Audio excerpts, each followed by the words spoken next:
Bismillahirrahmanirrahim. Alhamdulillahi wa kafa wa salatu wassalamu ala nabiyil mustafa wa ala alihi wa sahbihi ahli sidqi wal wafa. Amma ba'du, teman-teman sekalian yang sama-sama mengharapkan Allah Subhanahu wa taala. Baiklah, kita akan lanjutkan pembahasan kita.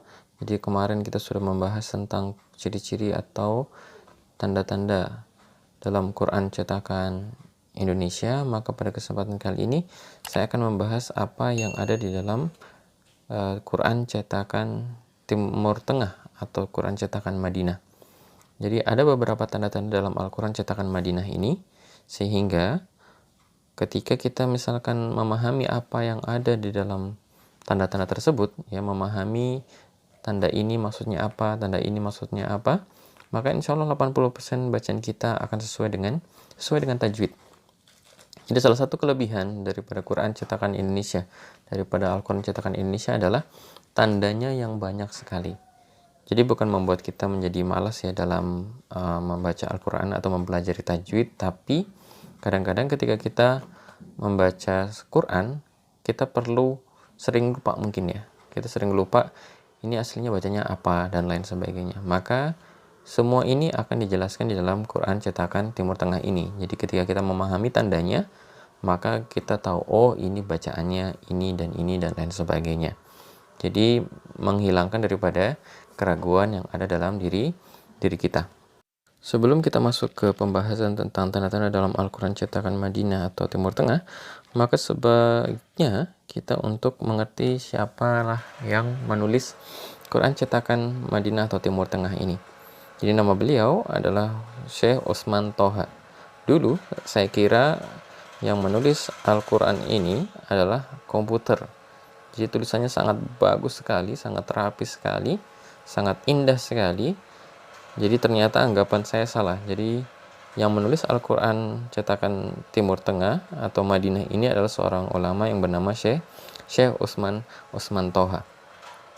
Kalau kita melihat dan para kaligrafi ya, para ahli kaligrafi itu ketika dia menulis sebuah kaligrafi, maka kadang-kadang dia meletakkan tanda di dalam karyanya tersebut. Maka bisa kita lihat di Quran cetakan Madinah ini ada tulisan Al-Khattat Utsman Toha ya, di lingkaran itu ada bagian bawahnya. Nah, itu ada tulisan Khattat, Al-Khattat itu ahli kaligrafi, Utsman Toha beliau adalah Utsman Toha. Jadi ini adalah kontribusi beliau yang luar biasa dalam menulis Al-Quran. Salah satu kehebatan beliau dalam menulis Al-Quran ini adalah beliau membagikan setiap halaman itu adalah 15 baris. Jadi setiap juz beliau bagikan menjadi 10 lembar. Jadi setiap juz 10 lembar, 10 lembar, 10 lembar, 10 lembar. Dan juga bagaimana dia bisa mengaturnya menjadi sampai 30 juz.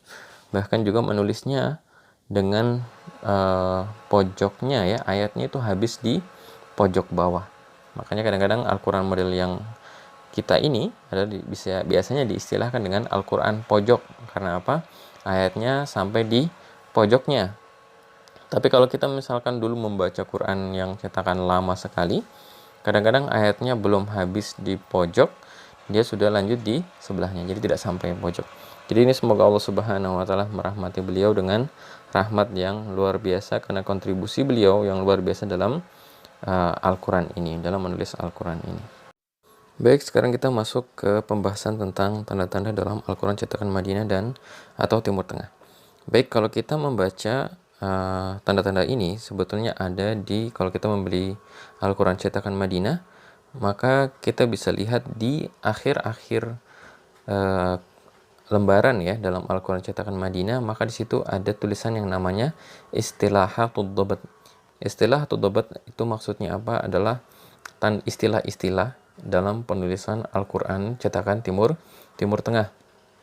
Jadi kalau kita beli cetakan Madinah, dia akan ngasih secara yang lebih komplit, penjelasannya lebih panjang. Tapi kalau kita beli Quran cetakan misalkan Mesir ataupun Suriah ya, ada juga istilah dhabatnya, tapi mereka menulisnya secara ringkas sekali. Jadi penjelasannya sangat ringkas. Jadi di sini kita akan coba kaji, kita baca bersama-sama tentang Quran cetakan Madinah, karena di sini penjelasannya lebih panjang. Baik, di sini saya hanya akan membacakan bahasa Indonesianya aja ya, biar waktunya tidak terlalu panjang. Baik, bismillahirrahmanirrahim. Di situ ada tulisan ketika kita menemukan sebuah lingkaran yang tengahnya bolong. Jadi di situ kita ada lihat ya, yang dalam kurung itu ada sebuah lingkaran bulat ya, yang tengahnya bolong. Di atas salah satu huruf ilah as-salasa, di atas salah satu huruf ilah, jadi ada huruf itu yang ilah itu artinya berpenyakit. 3 huruf itu adalah huruf alif, wawu sama ya. Jadi ketika kita menemukan lambang kecil ini, bulat kecil ini di atas 3 huruf ilah yaitu alif, wawu, ya, maka yang dimaksud adalah itu menunjukkan bahwasanya dia adalah huruf tambahan. Jadi ketika dia hanya huruf tambahan saja, maka dia tidak diucapkan di dalam wasol dan juga tidak diucapkan ketika wakof. Jadi kita tahu ya, kalau membaca Al-Quran ada istilahnya wasol, ada istilahnya wakof. Wasol itu artinya lanjut, kalau wakof artinya berhenti. Di sini dikasih petunjuk. Jadi kita tadi maksudnya apa? Ketika kita menemukan lambang bulatan ini, di tengahnya ada bolongnya, kemudian huruf tanda tersebut di atas 3 huruf atau salah satu dari 3 huruf alif, wawu, dan ya, maka dia tidak dibaca sama sekali ketika dia lanjut ataupun ketika dia berhenti. Contohnya adalah kata amanu. Jadi alifnya tidak dibaca. Yatlu suhufa, alifnya tidak dibaca. La azbahanna, alifnya tidak dibaca. Ulaika. Di sini kesalahan juga yang sering kita ketemukan ya di dalam lapangan ketika membaca ulaika. Kalau mereka belum tahu ilmunya, maka dia akan baca ulaika. Jadi dipanjangkan karena di situ ada wawunya. Jadi dikirain itu adalah sukun, jadi dipanjangkan.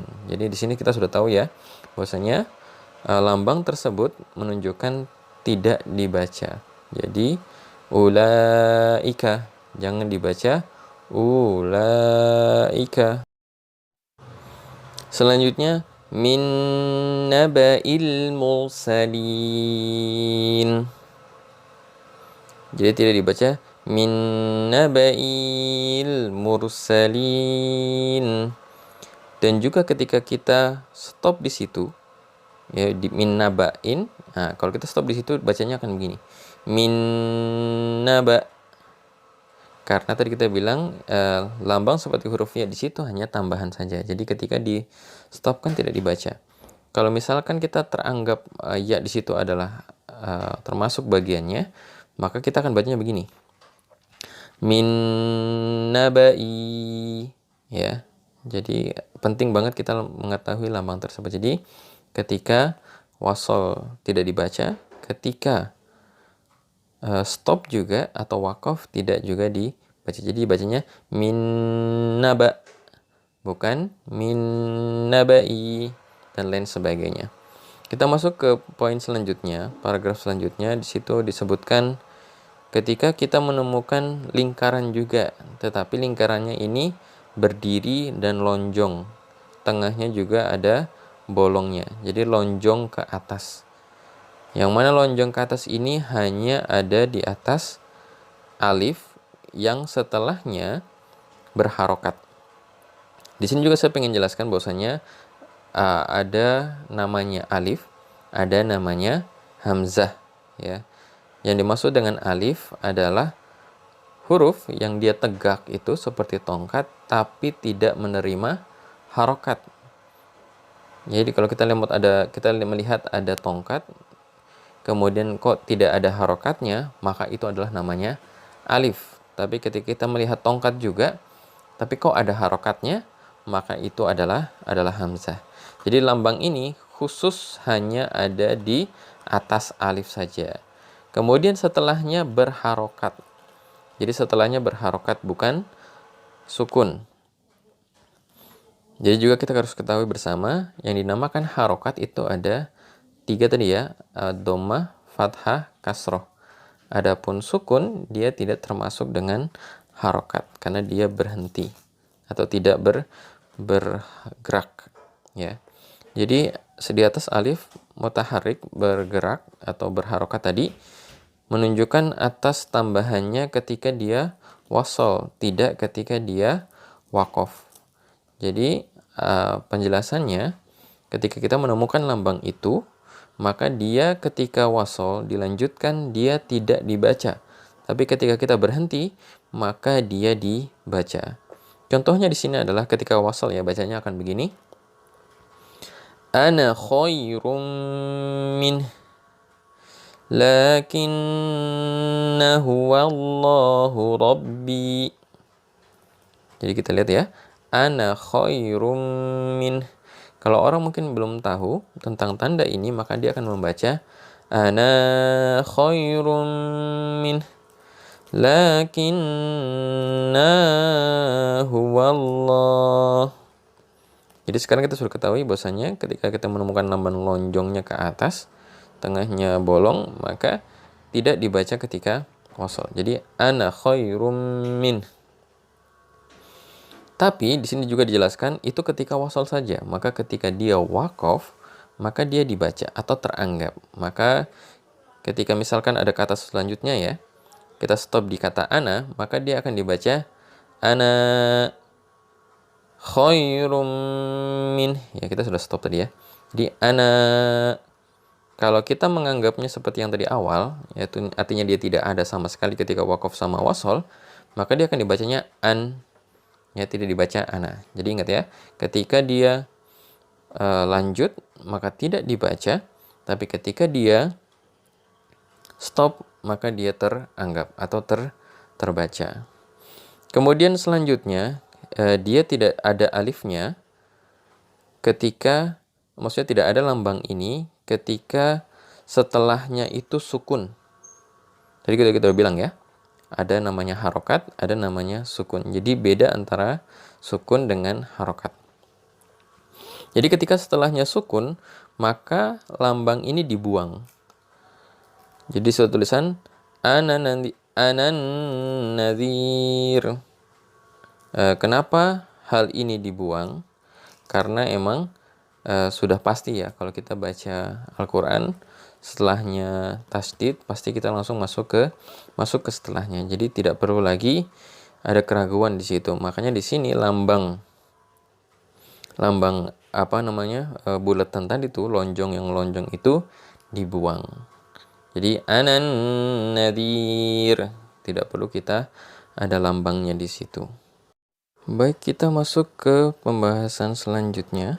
Kita masuk ke paragraf selanjutnya. Di situ ada tulisan ketika kita menemukan kepala kho, ya, sogir yang dia kecil tanpa ada titik di atasnya, maka itu, jadi kalau lambang sukun, ya, kalau kita lihat secara baik-baik, sebetulnya dia diambil dari huruf kho, ya, kepalanya saja tanpa diambil bagian bawahnya atau perutnya. Jadi atasnya aja, kepalanya saja. Maka artinya apa? Jadi ketika kita menemukan lambang sukun ini atau kepala kho ini, di atas semua huruf menunjukkan atas sukun, bahwasanya dia bacaannya adalah sukun. Dan juga bacaannya adalah izhar. Kita tahu, ya, hukum tajwid ada namanya izhar, artinya bacaannya jelas, tidak dengung. Nah, jadi kalau di Quran cetakan Timur Tengah ini, ketika kita menemukan lambang sukun 100%, bacaannya akan izhar atau jelas. Tapi kalau kita nanti membaca Quran cetakan Indonesia, tanda sukun ini belum tentu dia izhar terus, tapi dia bisa ikhfa dan lain sebagainya.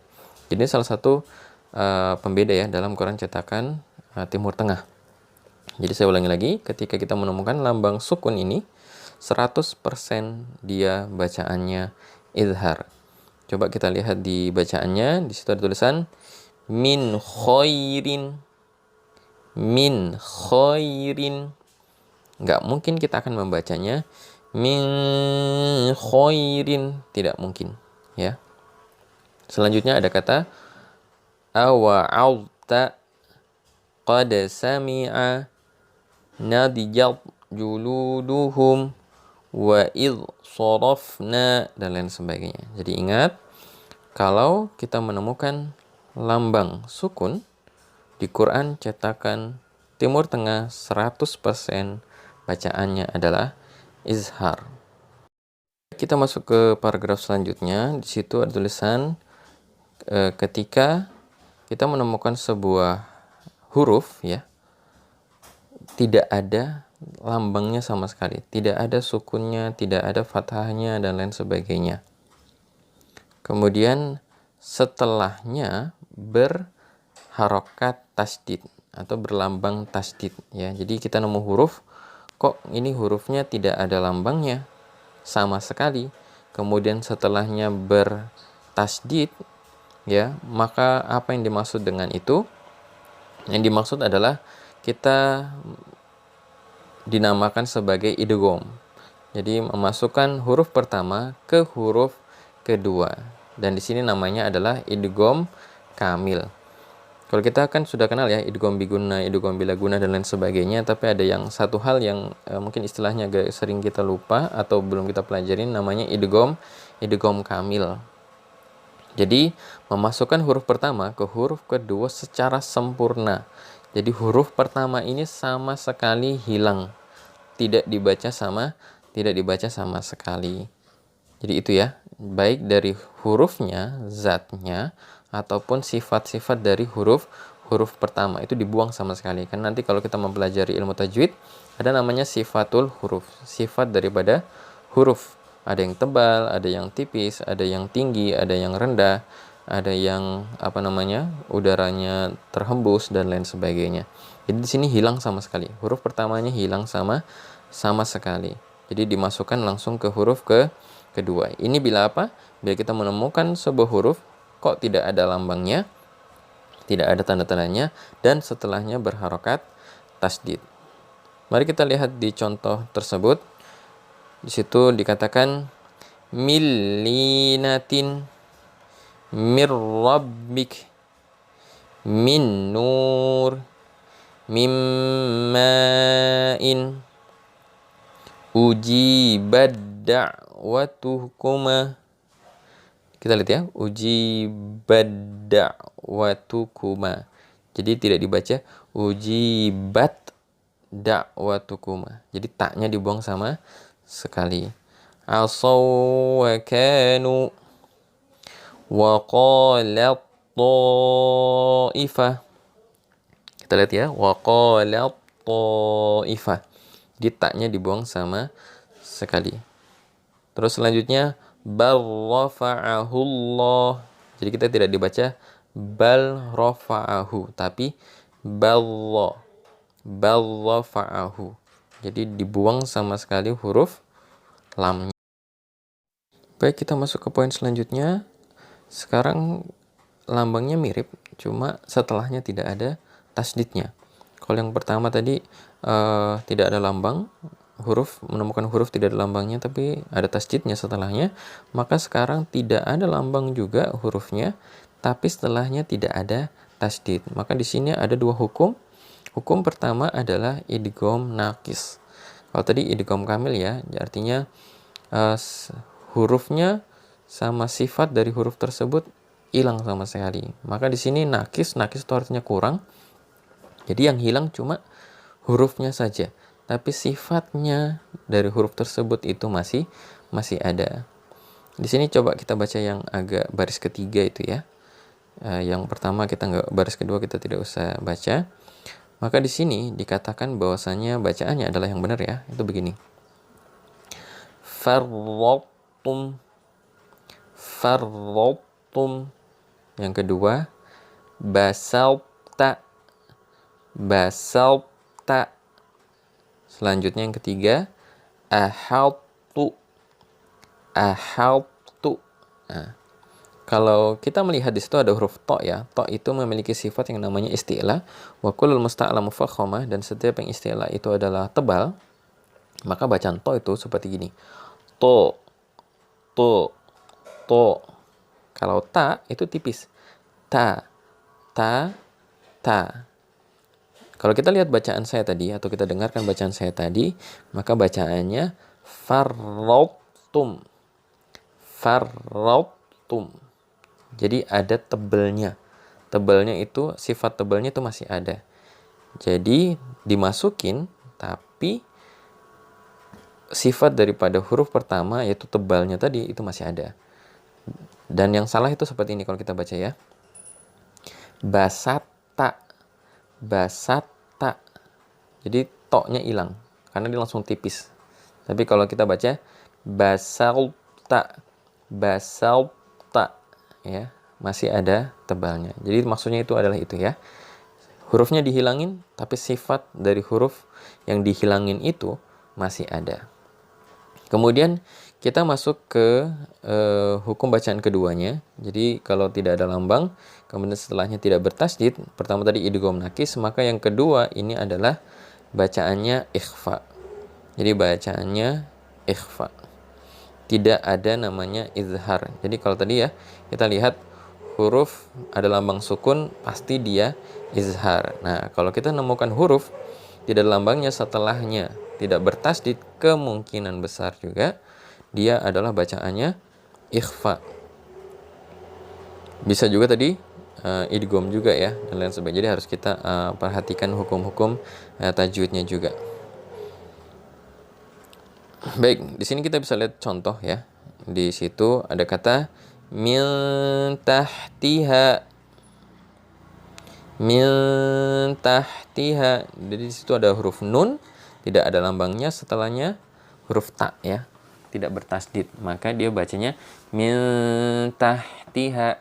Jangan dibaca min tahtiha. Itu salah ya. Jadi pasti dia bacaannya ikhfa. Kemudian selanjutnya di situ ada tulisan juga syafawi. Jadi bisa ikhfa hakiki, bisa juga ikhfa syafawi. Nah, ikhfa syafawi contohnya seperti ja'ahum bil haqq. Di situ ada mim, huruf mim, tidak ada lambangnya. Kemudian setelahnya berharokat kasroh atau tidak bertasydid, maka dibaca ikhfa syafawi di sini. Ja'ahum bil haqq. Baik, berarti tadi kita sudah bisa simpulkan ya, kalau kita menemukan huruf tidak ada lambangnya, setelahnya tidak bertasydid, berarti dia ada dua kemungkinan, idgham nakis atau dia bacaannya ikhfa. Sekarang kita masuk ke poin selanjutnya. Di paragraf terakhir situ ada kalau kita menemukan tanwin ya. Tanwin tahu ya, tanwin itu an, in atau un. Tetapi tanwinnya ini sejajar ya. Kalau kita lihat itu di dalam kurung, di situ ada, kalau domatainnya modelnya begitu ya, ingat ya, domatainnya modelnya begitu. Karena nanti kita akan menemukan domatain yang bentuknya agak sedikit berbeda. Kalau kita lihat domatainnya begitu, terus kita lihat fathatain sebelah sampingnya itu atas sama bawahnya sejajar. Itu kan ada dua garis atas sama bawah. Kalau dia sejajar, maka hukumnya seperti yang akan kita sebutkan nanti. Begitu juga dengan kasrotennya ya. Kita lihat kasrotennya itu atas dan bawahnya juga sejajar. Dua huruf ini, dua harokat ini atau dua garis ini sejajar. Maka bila kita lihat ketiga lambang ini dalam Quran cetakan Timur Tengah, maka bacaannya 100% pasti izhar. Jadi bacaannya pasti izhar. Mari kita lihat di contoh yang di bawah situ ya. Di situ bacanya seperti ini. Harisun alaikum. Harisun alaikum. Jelas ya. Haliman ghafura. Terus yang ketiga, walikulli qaumin had. Jadi kita tidak perlu ragu-ragu lagi bahwasanya ketika menemukan tiga lambang ini bacaannya pasti jelas, bacaannya pasti izhar ya. Jadi jangan dibaca harisun alaikum atau haliman ghafura walikulli qaumin had. Jadi itu salah ya, bacaan yang salah. Jadi ketika menemukan tiga lambang ini bacaannya pasti jelas. Baik, kita masuk ke poin selanjutnya adalah ketika kita melihat tiga tanda berikut, tiga harokat berikut, kita lihat di situ ya, ada dommatain. Tadi saya sudah katakan dommah ini ada dua bentuk ya. Seperti yang tadi itu yang izhar. Nah, sekarang ini ada yang bentuknya dommahnya dua ya, berbeda. Kemudian fathatainya juga berbeda. Di sini kita lihat ya, ada dua garis, tapi antara yang atas dengan yang bawah tidak sejajar. Kalau yang tadi sejajar ya, kalau yang tadi sejajar atas bawah lurus banget sejajar, maka yang bawah yang sekarang ini dia tidak sejajar, baik fathatain ataupun kasrotainnya dia tidak sejajar. Ada yang panjang ke sana, yang satu panjang ke sini. Bila, dan ini sama hukumnya dengan yang tadi ya, yang apa namanya, huruf tidak ada lambangnya, jadi hukumnya sama. Jadi nanti ada yang ketika setelahnya bertasdid dan ketika setelahnya bersukun tidak bertasdid ya. Jadi hukumnya sepertinya sama aja. Jadi di sini yang paragraf pertama ini ketika kita menemukan tiga lambang ini dan setelahnya bertasdid, maka hukumnya adalah idgham kamil seperti yang tadi. Di sini akan dikatakan la raufur rahim mubsiratan litabtaghu yawma idin na'imah. Jadi langsung idgham kamil. Apa namanya? Yang harokat pertama itu dibuang sama sekali, sifat dan hurufnya dimasukin ke huruf yang kedua. Kemudian yang paragraf selanjutnya adalah apabila tiga lambang tersebut dan setelahnya tidak bertasdid, maka ini menunjukkan sama juga seperti yang tadi ya, idgham nakis. Hukumnya adalah idgham nakis. Kita bacakan di situ.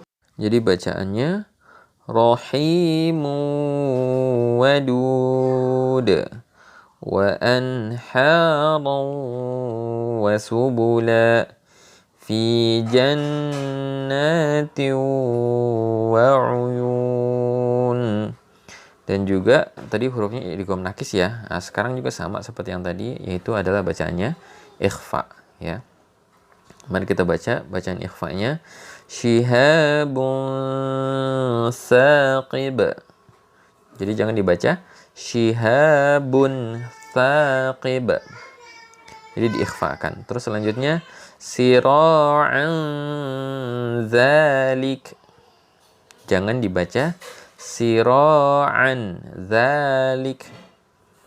Selanjutnya ala kulli syai'in qadir. Ya.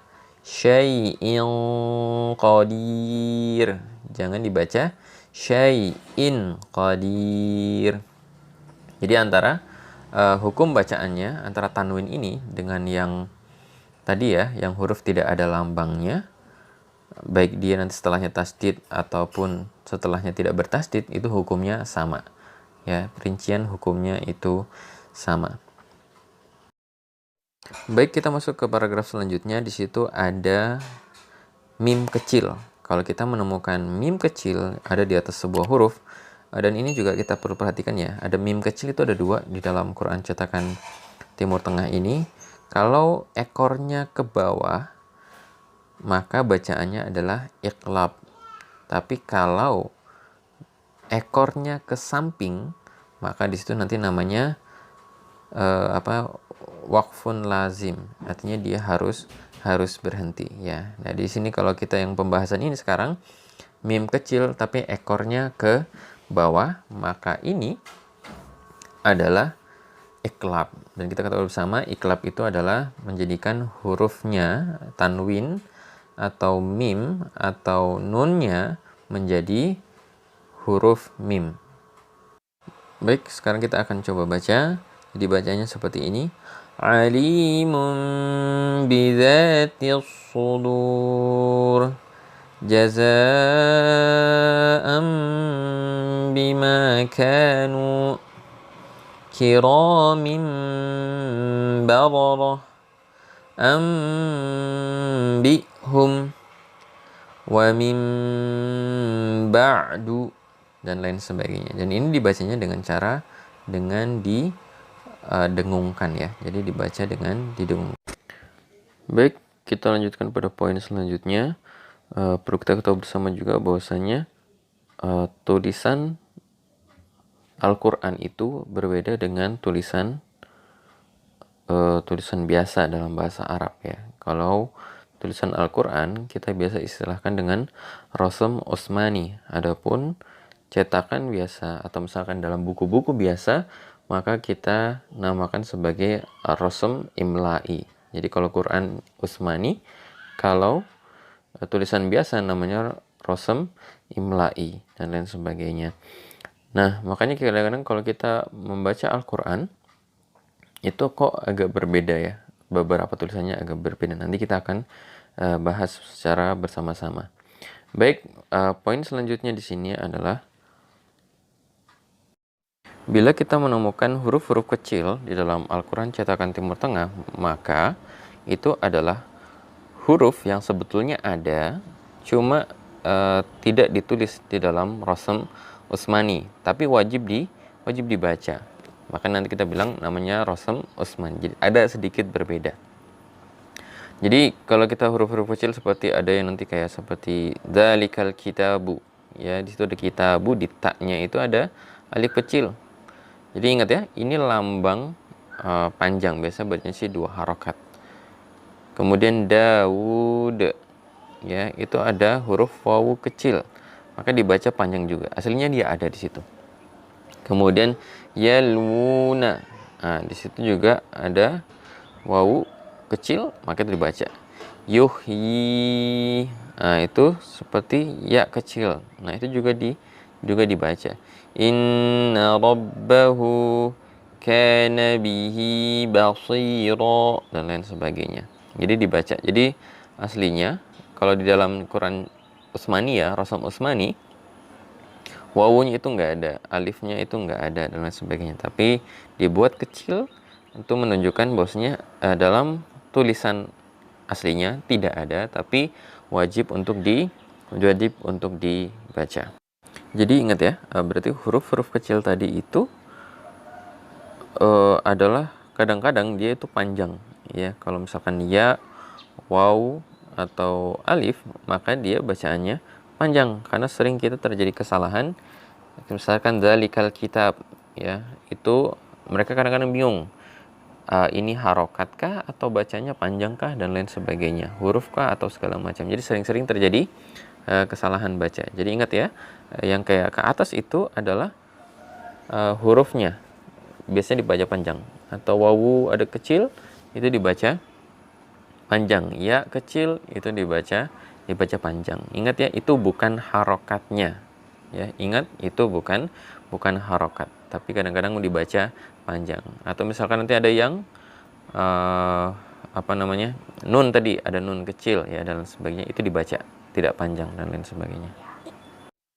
Salah satu yang sering orang-orang salah membaca ya ketika di Quran cetakan Indonesia, cetakan Timur Tengah, adalah seperti yang saya garis bawahi itu. Misalkan as-salatu mishkatin ar-riba wa idistasqa Musa liqaumihi dan lain sebagainya. Seperti di kata as-salah, itu seperti yang tadi saya katakan, ingat ya, ini bukan harokat. Alif kecil itu bukan harokat, tapi kadang-kadang dibaca panjang. Kalau dia alif, wawu sama ya. Maka di sini orang-orang sering bacanya begini. As-sholawata kamishkatin ar-ribawa dan lain sebagainya. Karena dalam mushaf atau Rasm Utsmani ya, seperti as-sholat, mishkat dan sebagainya tidak pakai alif, tapi mereka pakai huruf waw. Nah, ini sering terjadi kekeliruan. Jadi ingat ya, itu bukan harokat, tapi dia huruf tambahan yang aslinya ada di dalam tapi tidak ditulis dalam Rasm Utsmani. Baik, kita lanjutkan ke poin selanjutnya. Apabila kita menemukan huruf sin ya, sin kecil dan dia ada di atas huruf shad. Nanti ada sin kecil tapi dia di atas hurufnya ada, atau misalkan antara ayat dan lain sebagainya, maka itu namanya saktah. Tapi kalau ketemu huruf sin di kecil dan dia di atas huruf shad pas sekali, maka ada hukum bacaannya di situ, yaitu dibaca dengan sin, tidak dibaca dengan shad. Ini merupakan riwayat dari Hafiz dari Thariq Asy-Syatibiyah. Jadi kita bacanya seperti ini. Wallahu yaqbidu wa yabsut fil khalqi bastah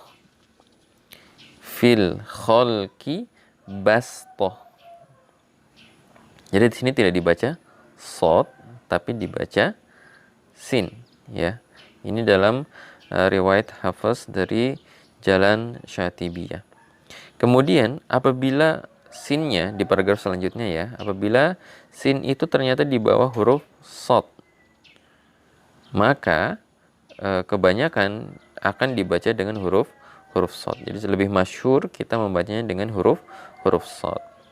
Maka kita coba membacanya. Al-musaytirun, bukan pakai musaytirun. Kemudian adapun kalimat bimusaytirin di dalam surat Al-Ghasyiyah, maka dengan shad saja dalam riwayat Hafiz juga dari Jalan Syatibiyah. Jadi paling masyhur, lebih bagus, ya, ketika kita menemukan huruf sin tapi di bawah huruf shad, maka kita bacanya dengan huruf shad, bukan dengan huruf sin. Kemudian poin selanjutnya adalah ketika kita menemukan, kalau sini saya biasanya bilang sih alis, ya. Kalau kita menemukan lambang alis ini di atas huruf, jadi kita menemukan alis, ya, di atas sebuah huruf, maka dia artinya matnya lebih dari mat tabi'i atau mat asli, yaitu yang panjangnya dua harakat. Jadi kalau kita nemu alis, sudah pasti dia di atas dua harakat, bisa 4, bisa 5, bisa 6, tergantung yang kita pelajari dalam ilmu tajwid. Maka di sini coba saya bacakan. Alif lam mim al-dhammah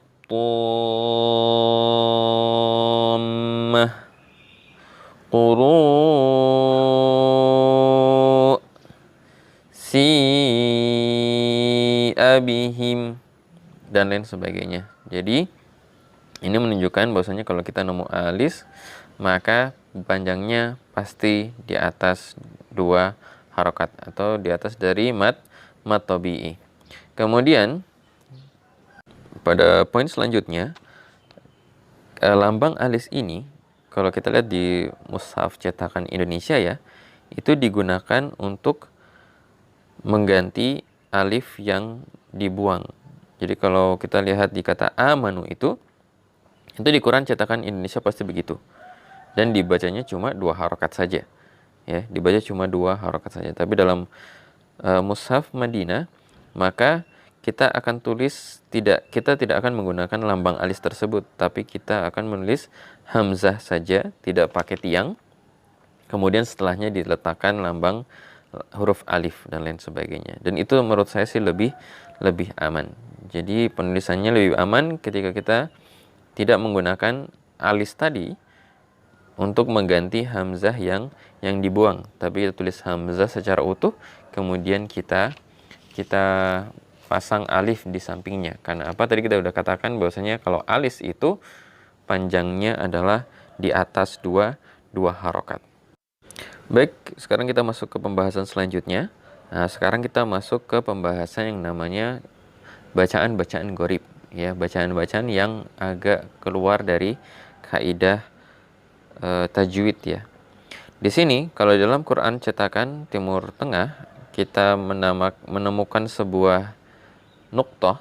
Nuqtah itu sebuah lingkaran atau sebuah titik yang tidak ada bolongnya. Kalau tadi kan kita bilang ada lingkaran, ada bolongnya, atau lonjong, ada bolongnya. Nah, sekarang ini bulatannya murni, tidak ada tidak ada bolong di tengahnya. Atau kadang-kadang kalau di cetakan Timur Tengah ya, ini cetakan Madinah, kalau di cetakan Timur Tengah lainnya, kadang-kadang mereka nggak pakai bulat, tapi mereka pakai bentuk seperti ketupat ya, seperti ketupat. Jadi ketika kita menemukan tadi titik atau bulatan tidak ada bolong di tengahnya, dan ini letaknya di bawah huruf sebagai ganti dari fathah, maka ini menunjukkan bacaannya adalah al-imalah. Jadi bacanya adalah imalah. Di situ dalam Al-Qur'an hanya ada di dalam surat Hud. Jadi bacaan imalah ada di surat Hud saja. Di situ ada tulisan maje, terus ada huruf ro, itu tidak ada harokat di situ, gantinya sebagai titik saja. Kemudian sampingnya ada alif, kemudian ha. Maka bacaannya itu antara fathah dan kasroh. Itu adalah imalah. Maka bacaannya begini. Bismillahi majreha. Jadi majreha, bukan majroha. Padahal aslinya itu adalah fathah di situ. Tapi karena ini namanya imalah, bacaannya yang agak asing, tidak seperti biasanya, maka dibacanya majreha. Nanti insya Allah beberapa bacaan-bacaan asing ini saya akan kasih link YouTube-nya sehingga kita bisa melihat bagaimana bacaan ayat-ayat yang dibacanya agak asing. Baik, kita masuk ke poin selanjutnya. Di sini juga lambangnya titik tadi ya, tidak ada tengahnya, tidak ada bolong di tengahnya. Dan ini juga satu saja di Quran riwayat kita itu namanya riwayat Hafiz ya. Nanti kalau kita mempelajari ilmu qiraah, maka ada beberapa qiraah ya. Dan yang paling masyhur yang sering kita pakai itu adalah qiraah Hafiz an Asim. Jadi dalam qiraah Hafiz an Asim ada satu bacaan namanya ismam. Nah, ismam itulah yang kita sedang masuk di dalamnya ini, yaitu malaka la ta'manna. Bacaannya sih kayaknya wajar saja, sama saja, tapi di sini ada perbedaan di bibir kita. Di kata manna, di situ ada nun bertasdid, itu biasanya kita akan bacanya panjang ya, dengung dan panjang. Nah, ketika kita membaca dengungan itu, kita memonyongkan bibir kita sedikit, kemudian kita lanjutkan ke fathahnya tadi. Kenapa demikian? Itu dikarenakan kalau kita lihat yang pada paragraf selanjutnya, huruf aslinya itu adalah malaka la ta'manuna. Jadi nunnya ada dua. Sedangkan dalam Rasam Utsmani tulisan nunnya hanya satu. Jadi agar menunjukkan bahwasanya di situ ada dhammah, ya aslinya fathahnya bukan dua, tapi yang satu dhammah, huruf pertama dhammah, kemudian yang huruf keduanya fathah, maka kita berikan tadi monyongan itu di huruf nunnya, sehingga menunjukkan bahwasanya di situ sebetulnya ada nun tapi dhammah dengan cara dimonyongkan, karena semua huruf yang dhammah itu kita baca dengan cara memonyongkan bibir kita. Insyaallah nanti saya akan kasihkan videonya, link daripada cara membaca ismam. Poin selanjutnya adalah satu juga dalam riwayat Hafiz an Asim, yaitu yang bernama tashil. Tashil itu bisa kita lihat di contoh, itu ada dalam kurung ya. Ada tulisan a'jamiyun. Kalau kita mungkin orang biasa, kita akan dibaca a'jamiyun, tapi ternyata bacaannya bukan begitu. Bacaannya adalah a'jamiyun, dan lain sebagainya. Itu hanya ada dalam surat Fussilat. Baik, kita langsung masuk ke poin selanjutnya. Bila kita menemukan kepala huruf shad, ya, ini juga kalau kita baru banget dalam ilmu atau menggunakan Quran cetakan Timur Tengah, maka kita akan sering menganggap ini adalah huruf harokat dhammah. Padahal ini adalah lambang dari hamzah wasal ya. Kemarin kita sudah sebutkan bahwasanya hamzah wasal adalah di awal kata dia dibaca, tapi ketika dia disambungkan atau diwasolkan, maka dia tidak dibaca. Ini juga bagi orang yang masih awam sekali, dia akan kesulitan untuk apa bacaannya ini, karena tidak ada harokat pastinya. Kalau di Quran cetakan Indonesia sudah ada jelas, dia fathah kah, kasroh kah, atau domah kah, dan lain sebagainya. Tapi bagi orang yang baru belajar Quran cetakan Timur Tengah, dia akan mengalami sedikit kesulitan. Maka di sini saya akan sebutkan sedikit persenan-persenannya ya, atau sedikit tanda-tandanya kapan dia dibaca fathah, kapan dia dibaca kasroh, dan kapan dia dibaca dhammah. Baik, jadi kemungkinan besar ada 3 ya. Jadi bisa fathah, bisa kasroh, bisa dhammah. Bila kita, ini kalau bacaannya fathah ya, kemungkinan besar kalau kita menemukan alif sama lam, al, maka dia kemungkinan besar 99% itu adalah dibacanya fathah. Misalkan dalam surat Al-Fatihah, di situ ada kata alhamdu, a sama lam, maka kan dibaca al, bukan il, bukan ul. Allahus samad, a lam, atau al-qamar, a lam, ya, alif sama lam, maka kemungkinan besar banget dia akan dibaca dengan fathah. Kemudian kapan dia dibaca kasroh? Kapan dia dibaca kasroh adalah ini kita lihat ke huruf ketiganya. Lihat ke huruf ketiganya. Bila huruf ketiganya itu fathah atau kasroh, ingat ya, huruf ketiganya fathah atau kasroh, maka hamzah wasolnya ini dibaca kasroh. Contohnya di surat Al-Fatihah, ihdina. Jadi ihdina, huruf ketiganya adalah di. Berarti huruf hamzahnya adalah kasroh. Atau ada kata idhab. Ya, kata huruf ketiganya adalah idha, ya, huruf ha, idhab. Huruf ketiganya adalah fathah, maka huruf pertamanya adalah kasroh juga. Jadi tadi ya. Kemudian yang ketiga adalah kapan dia dibaca domah. Ini juga kita lihat dari huruf ketiganya. Bila huruf ketiganya domah, maka huruf hamzahnya ikut domah. Contohnya ud'u. Ya, ainnya itu huruf ketiganya adalah ain tadi, dia berharokat domah, maka huruf pertamanya juga berharokat domah. Baik, saya ulangi lagi ya. Jadi kapan dia dibaca fathah? Bila mendapati alif sama lam, alhamdu, al-qamar, asyamsu, dan lain sebagainya. Kapan dia dibaca kasroh? Ketika huruf ketiganya fathah atau kasroh. Contohnya ihdina, idhab, iftah, dan lain sebagainya. Dan kapan dia dibaca domah? Yaitu ketika huruf ketiganya adalah domah, ud'u, dan lain sebagainya. Baik, selanjutnya adalah singkat saja ini. Bila kita menemukan ada angka di dalam lingkaran ya, seperti yang di paling atas, maka itu adalah sudah ayatnya. Jadi inna a'tainakal kautsar itu ayat pertama, fasholli lirabbika wanhar itu ayat kedua. Kemudian yang di bawahnya seperti gambar bunga ya, itu menunjukkan hizb. Bisa juga menunjukkan juz, bisa juga menunjukkan nisf, bisa juga menunjukkan rubu'.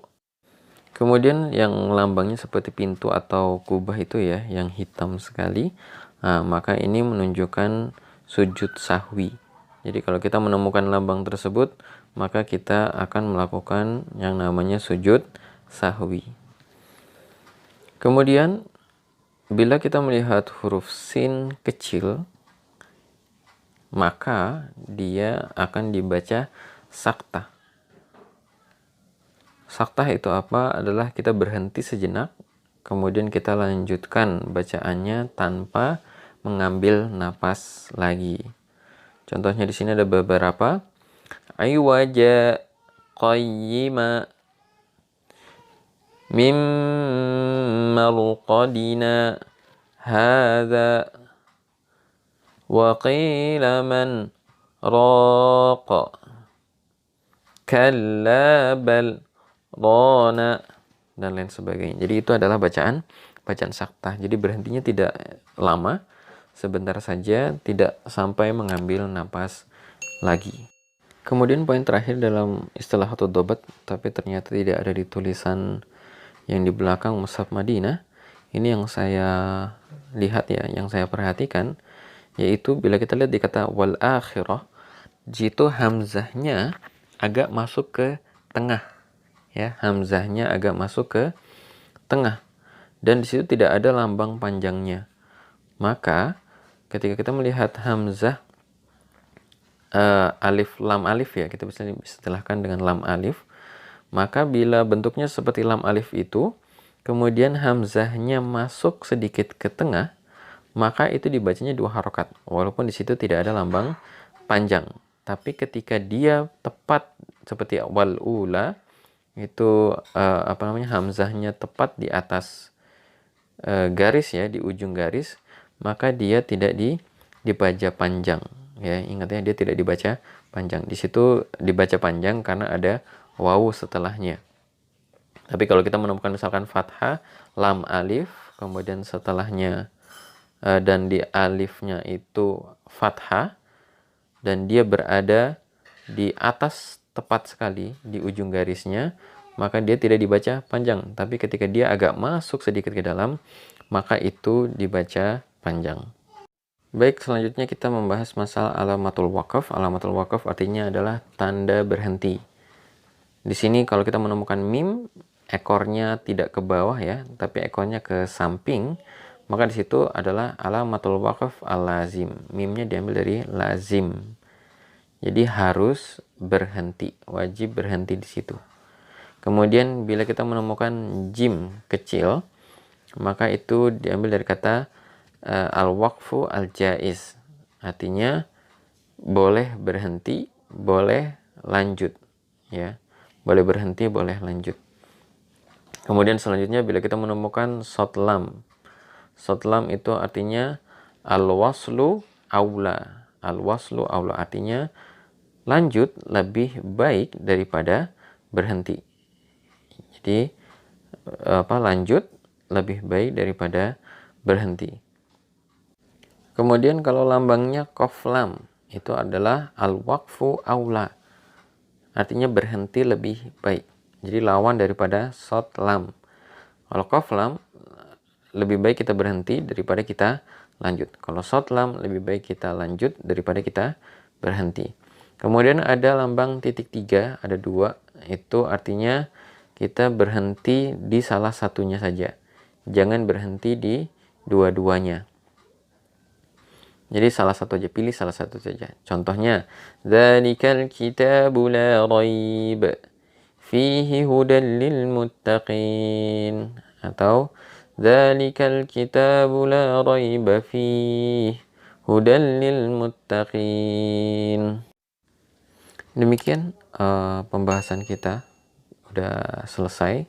Jadi tadi adalah beberapa lambang-lambang yang ada dalam Quran cetakan Madinah ataupun cetakan Timur Tengah, yang mana bila kita memahami semua yang telah saya sampaikan tadi, mengerti dan tahu maksudnya, insya Allah bacaan kita akan sesuai dengan tajwid. Bukan berarti kita bermalas-malasan dalam mempelajari tajwid, tapi untuk terlepas dari keraguan-raguan. Biar kadang-kadang kita kan mungkin hafalan kita lupa, kaidah-kaidahnya kita lupa, sehingga bila kita mengingat tadi lambang-lambang yang ada dalam Al-Quran Timur Tengah itu, maka insya Allah bacaan kita sesuai dengan tajwidnya. Semoga Allah Subhanahu wa Ta'ala menjadikan kita termasuk orang-orang yang mendapatkan syafaat oleh Al-Quran pada hari kiamat kelak. Amin ya rabbal alamin. Billahi taufiq wal hidayah. Assalamualaikum warahmatullahi wabarakatuh.